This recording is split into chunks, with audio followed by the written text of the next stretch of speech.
Yeah, so, that's what we're here to do, right? Is to support each other in flying, to be the best that we came here to be, to love as deeply as we know how to love, to live as full out as we know how to live, to grow, to stumble and fall, to be together in community in all of those ways, and to really, to really support each other through thick and thin. And so I'm gonna let you start right here. Okay. So the thick and thin that we've been walking through for 2 years, right, has been part of what's been going on in our culture today. The thick and thin that we've experienced, and we have an election coming up in 2 days. Mm-hmm. So this isn't anything new, actually. If we think about it, for any of us that are adults, and we've been on this planet at least more than 18 years, right? We have an election coming up, and like with every election, some people are happy and some people aren't. The night of, the morning of, the day of the election. And so just like last time, we can imagine that come Tuesday night, some people are going to be happy and some people aren't going to be happy. And we have people within our lives that we're close to that we may not be on the same place in that moment. We may have immediate family members. We may have chosen family members. We may have the non-chosen family members. We may have our people that we work with. We have people in this community that at any particular moment at the results as they come in of this next election will be happy and some will be upset.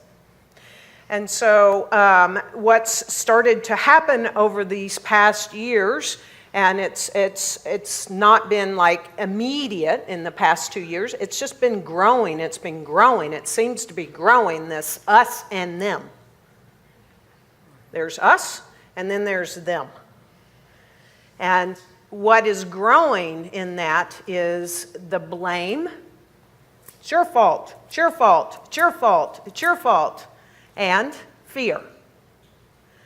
I remember, and I probably know the age that I was, and this was over a decade ago, when there started to be this message of fear. Be afraid, be afraid, be afraid. And this fear seems to be growing, this message of fear. So what are we? What are each of us individually, and what are we as a community? How are we going to be, and what are we going to do after this election? Regardless of the outcome. Because again, some people are going to be happy and some people are going to be upset. How can we contribute to not be that culture and be that part of that us and them? Are we going to contribute to the us and them, or are we not going to contribute to the us and them culture? Are we going to contribute to the blame? Are we going to contribute to the fear? Are we going to contribute to the anger? Are we going to contribute to the resignation? Oh, goodness. You know, how are we going to be and do after this? Yeah, and so Karen and I have been having a lot of conversations about this, and we've been having conversations for a number of years. What's ours to do in terms of participating in consciousness? And how do we be in this place where we don't become polarized, we don't continue the divisiveness, and we especially don't continue it here in our community? And that we heal it, that we become a place where we really see how we walk through this together. And it's been really interesting to have this conversation because we kind of circled around, well, we have to be love. We have to, we have to bring love into every situation. We have to be love. And I'm not always sure we know what that means. I think sometimes we say we have to be love as long as somebody agrees with us. Or we have to be love because we actually know what the form of that love looks like. And if you don't love the way that I love, you're wrong. And so in really exploring this, as we've been talking about the conversation for today, it's really the result we're trying to get to is that we actually show up in consciousness and as a centered spiritual being. That's really what we are called to do and to be. So it's not what we do. Should we be loving? Should we be for this or be against that or do this or do that? We're going to all do whatever it is that it calls to us from our heart and from our deepest understanding. What's important is how we do what we do. The way in which we approach and engage is really the cornerstone of what we teach in the science of mind. It is the development of consciousness that sees the oneness that we are and that knows the truth of our being so that we can be and do actually from a centered, grounded place. And to come from that centered, grounded place in these conversations that Petra and I have been having, one of my challenges, and it's truly one of my challenges, is to consider what are my inner thoughts and feelings in any given moment. And when I start to become aware and I become conscious of my inner thoughts and feelings, and there's only one or two times ever. But of course. Yeah. Yes, dear. Yes. If my inner thoughts and feelings aren't in congruence and in alignment with how I want to be in the world, then what can happen for me, I don't know about y'all, but what happens for me is when I'm not in congruence on the inside of me, what I do is I project them out there. A lot of times right there. And then guess what? Because I project them out there, and it's with people that I know and love deeply, then that makes it even more when I'm aware that I'm not in congruence. I'm projecting even more because I'm not in congruence inside. And you see, it's this vicious cycle that starts to happen for me.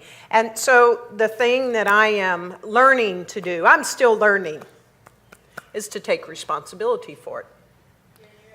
Right? That I have to take responsibility for the fact that I'm not in alignment on the inside of me with me. It has nothing to do with anybody out there. I'm just not in alignment with me. I'm not showing up the way I want to show up. And am I congruent with myself and what I say? Am I congruent within myself with what I believe? Am I congruent inside myself with what I value? And to pay attention to all that. If my value is to be kind to those around me, and yet I'm not kind to myself within my own self, you see, then I start to project. And now I'm not kind again. And then it happens. And so I need to start paying attention. And what I've started to do is to start paying attention also to what am I taking in? What am I taking in? What am I watching? What am I letting in? And I love this image. I've loved this image of Mary Baker Eddy. It's a quote, and she says to stand guard at the portals of our own mind, to stand guard at what comes in, to stand guard as to what we allow to come in and what we take in, and then to stand guard inside of our own selves. Ernest Holmes has a definition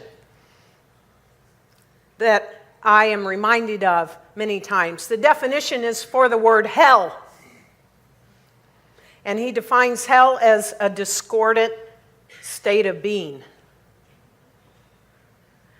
a belief in duality, a sense of separation from God. So when I feel separate from God, from spirit, I'm in hell.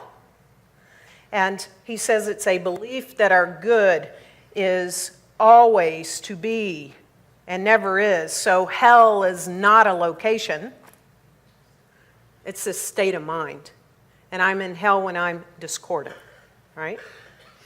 Yeah, and of course in the projection, when we projected out, and it was so interesting in exploring for this talk, we actually looked at some of Ernest Holmes's writings and some of his lectures during the Second World War. And he wrote about and he spoke about this idea that the very tools that we use to heal our own consciousness are the tools that we come together to use to heal the consciousness of what's going on around us. And so much of it was so pertinent for today.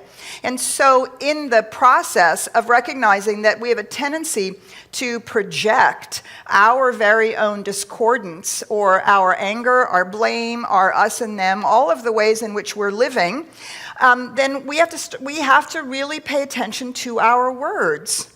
Right? Our words have both emotional weight on the one hand, right? Our words carry emotional weight in our relationships, as well as the fact that in the science of mind, we understand that our words are creative. So we start with paying attention with what's going on the inside, what we're taking in, how we're dealing with it, how we're processing it. But then it's also, we have to begin to pay attention to how we're now representing that with our words. We have to, first of all, learn how to feel our feelings and let them out in healthy ways, right? Projection is not a healthy way to feel our feelings. Fear about what might be happening, anger about what might be happening, uncertainty about what's the right form or the right answer for our country, right? These kinds of things are things that we have feelings about. But the question is, are we presenting those feelings in a healthy way? Are we allowing them to motivate us to move and to engage or to do our spiritual mind treatment? Or are we simply not paying attention, right? When we don't pay attention with our words, we get into those ain't it awful conversations. Aren't they awful? Aren't they awful? Isn't it awful what's happening? How horrible that is, over and over and over again. We use dismissive or disparaging words towards those we disagree with. We actually question their sanity or their capability of making a decent decision. On the other hand, the other thing we do with our words is that we simply resign or settle. Well, it's just the way it is. Well, there's nothing you can do about it. So there you go. I'm just going to go be about my own life. Right? Do you see that when we start paying attention, we pay attention not only to our thoughts, but we actually have to pay attention to our words. And are our words contributing to the raising of the vibration, the elevation of consciousness? Are our words for the things that we value and the things that we stand for? Or are we just tossing off words that come out of our fear or our anger, our projections, or our own sense of, what is that, discord, helplessness, whatever that might be, to pay attention to the words that we use. Yeah, and to in addition to that, as we are taking responsibility for our words, to be aware of actually the tone as well of the words that are coming out of our mouths.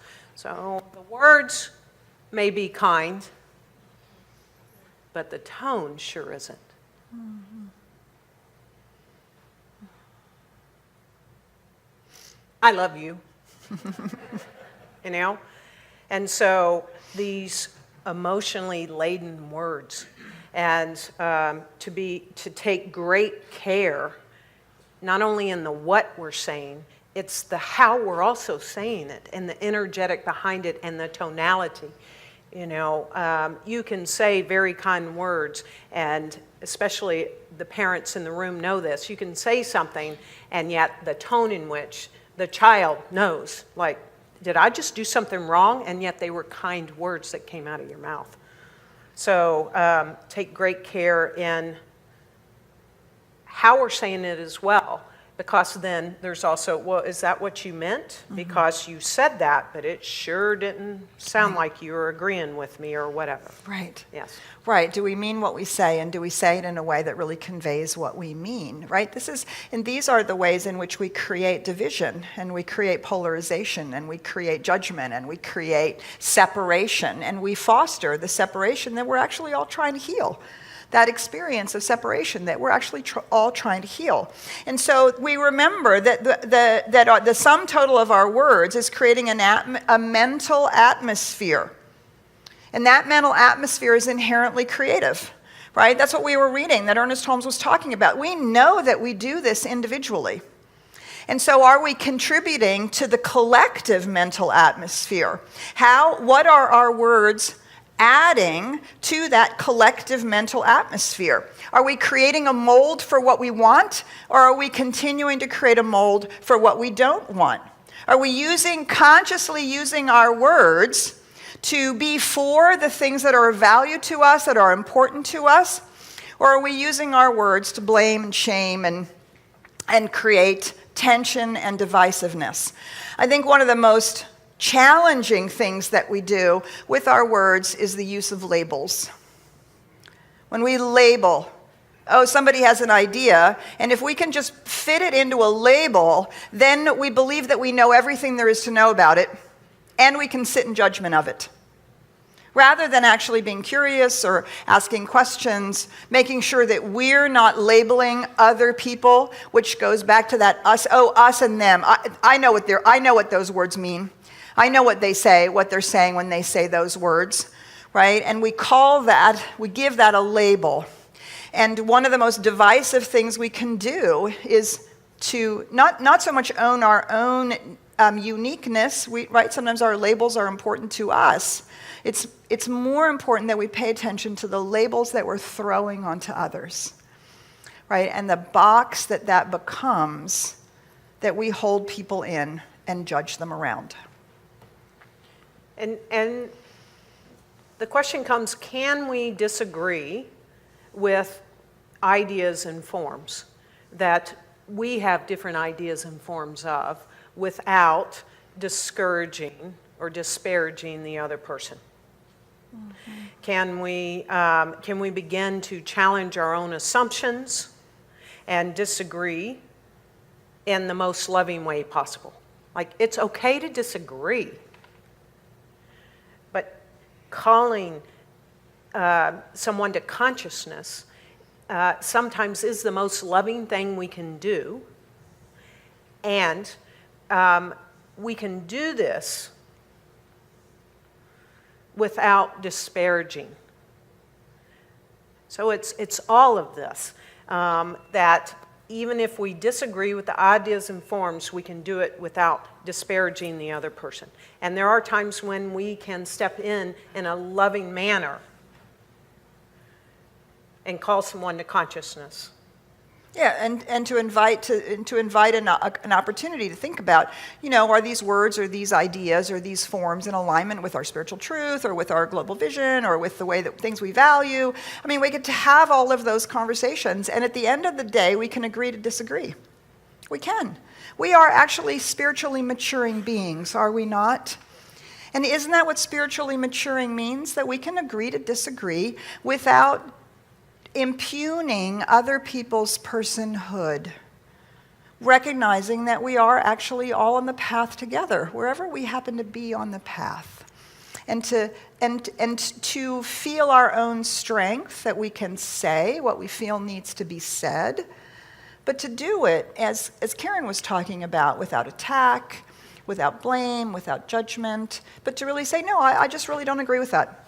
You actually get to say that. You get to say, I don't agree with that. That's not how I would answer this, whatever it is. But do you see, that's very different than, you stupid idiot, how can you possibly think that way? Do you see, right? It's completely different. And that's where our responsibility, that's how we contribute to the healing as opposed to the perpetuation of the divisiveness.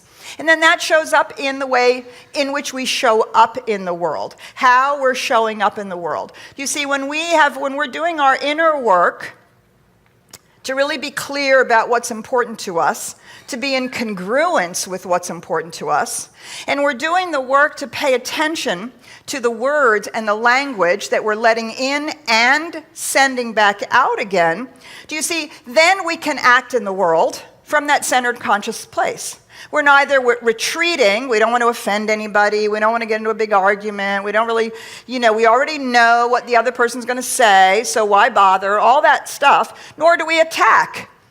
We can simply stand in that conscious, centered place. This is how it is for me. This is how I see it. We can have a conversation, and we can either agree or disagree from that deeper centered place.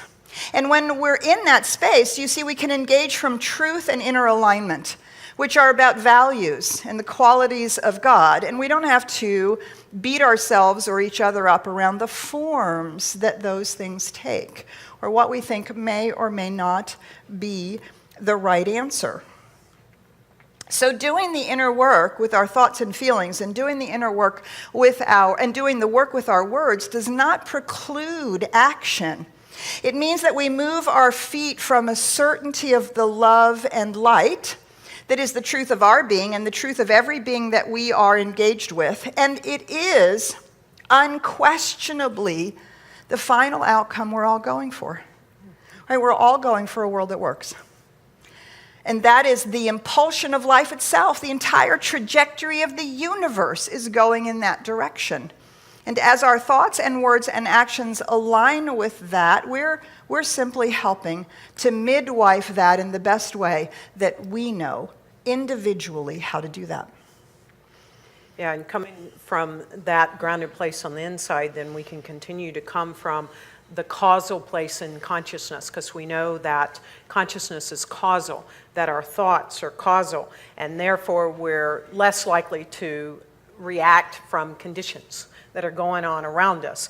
And we come from that grounded place, and we can choose how to be, and we can choose what to do from that grounded place, from that centered, truth, trusting place, knowing place that we are, because we are causal, we are also causal for the entire race consciousness, the human race consciousness as well, when we come from that centered place.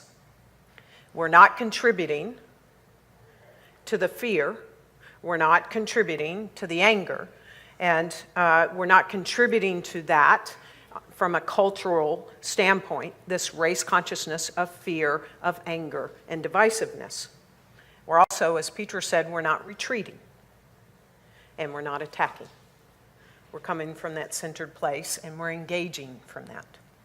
Ernest Holmes says, when God produced an instrument, humans, through which God could consciously act, this advent of choice and will enabled them to accomplish that which nature had not done specifically.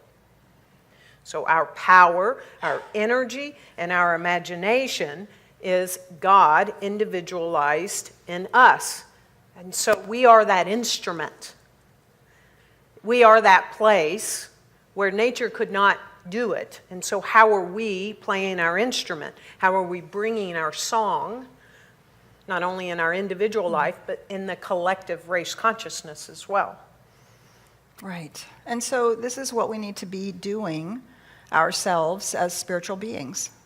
This is what we're called to, right? This is how we contribute to the release of the sense of separation, to the healing of this divisiveness that we have seen and experienced. And we are standing on our deep commitment. We are radically inclusive.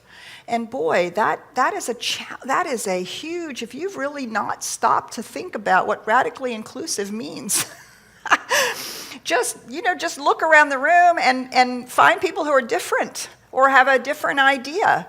And Karen and I really talk about that we're the microcosm. We're a microcosm. We're practicing something pretty outrageous to really be radically inclusive.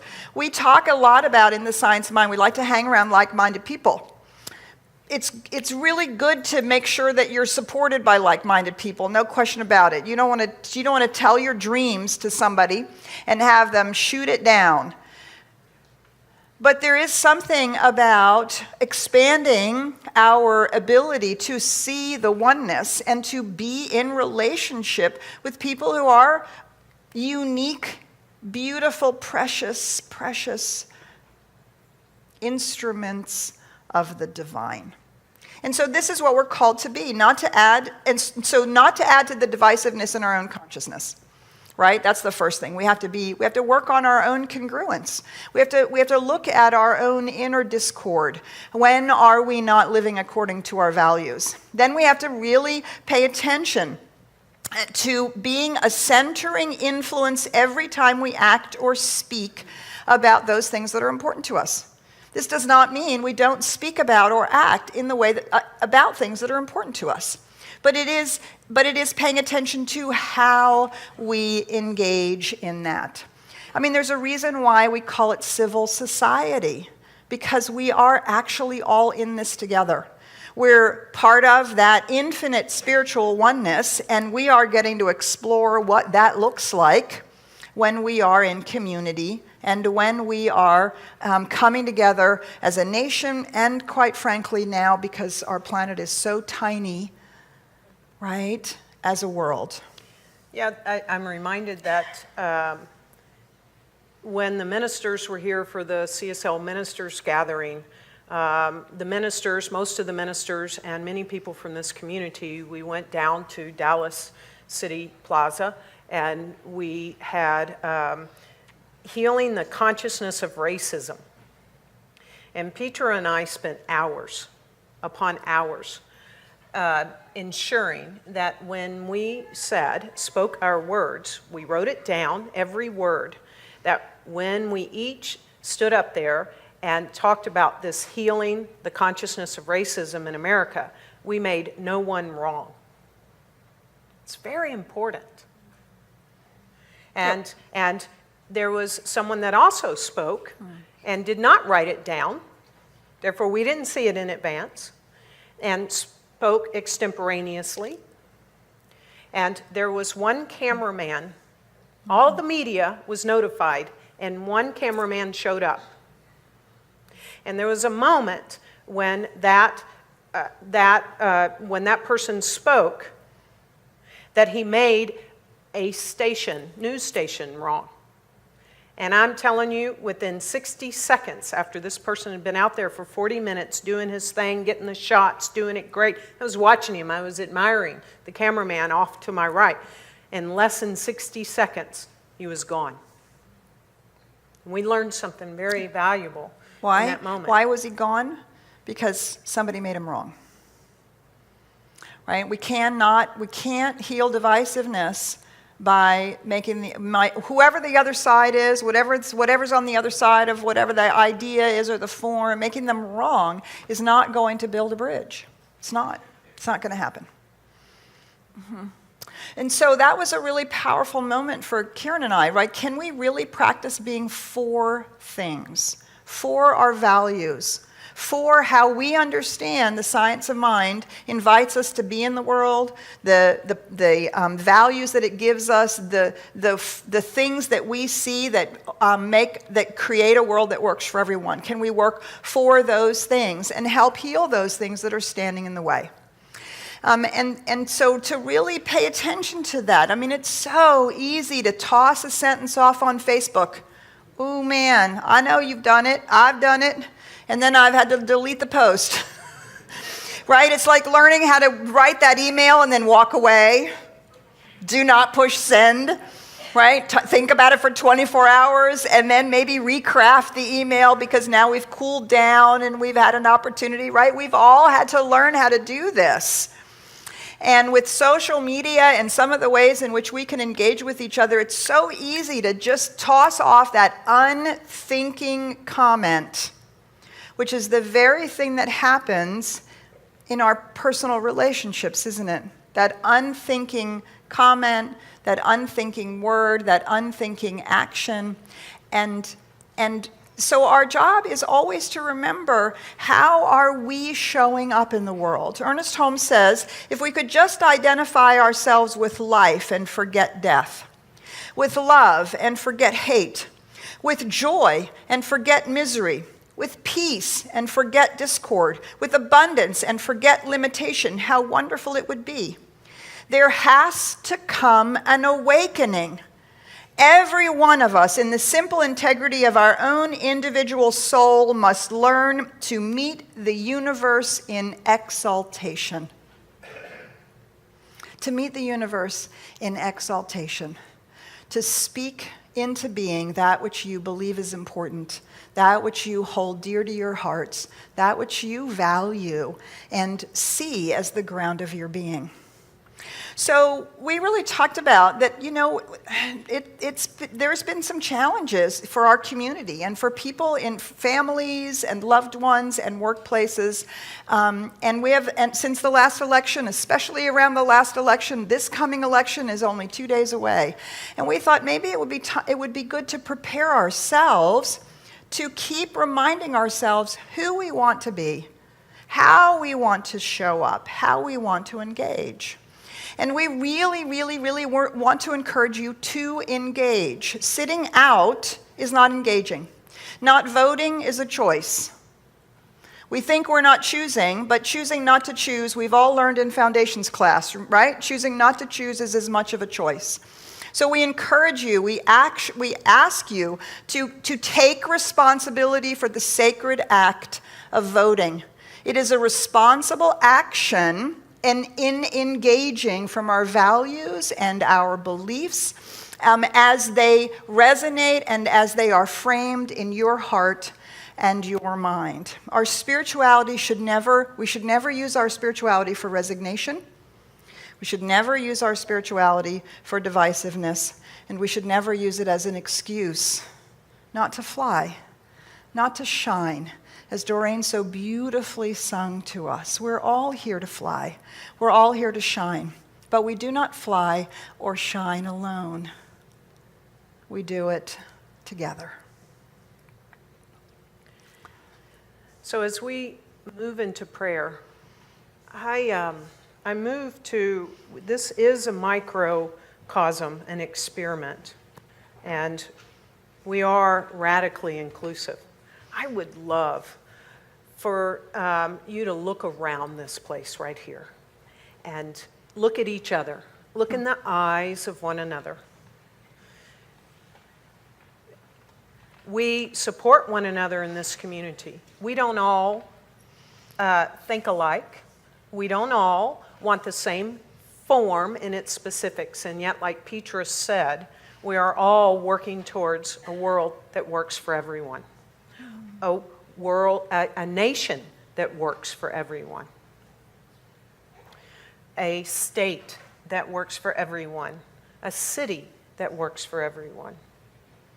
A workplace, a neighborhood, a family. I mean, the micro can get pretty micro. A life that works for me. Mm-hmm. Mm-hmm. A world that works for everyone and a life that works for me. So we can be, and we are, that grounded place.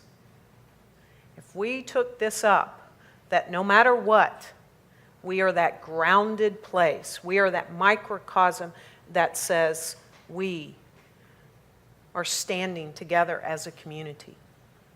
We are standing for love. We are standing for peace. We're standing for equity. We're standing for justice. Whatever it is in our global vision that you truly want to stand for. Can you feel it in the room?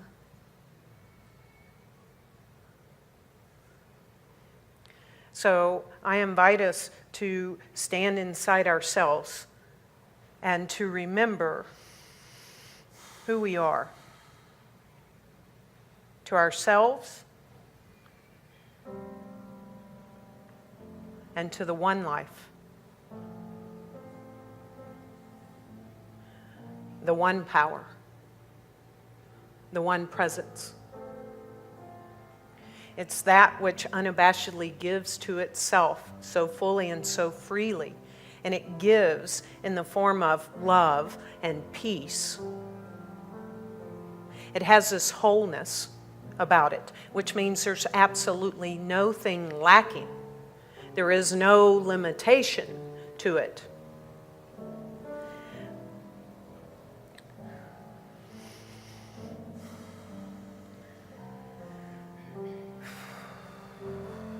So what I'd like for you to do now to close this prayer, I'd like you to stand up.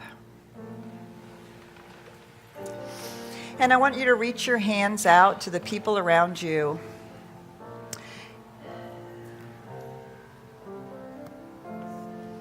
Find your place of connection. And as you have your eyes open or closed, just feel the hands that you hold. That is the presence of the divine. No matter what that person looks like, where they come from, what they believe, what they think, we are one. And as we have created this human chain, let us recognize that this human chain is the metaphor, the epitome of that oneness made manifest right here in this room. We claim that oneness as the healing power in consciousness. We claim ourselves as beings of love and light, that we are that place in consciousness, that we stand utterly convinced that when we stand in this wholeness, when we know the truth of who we are, we know the truth of who each and every person is. And we grab each other's hands all around the Metroplex, all around the U.S., all around the world. For we are one. And if you, like me, agree with this statement, let us seal it with our love and faith, our trust and truth, by saying together, and so it is.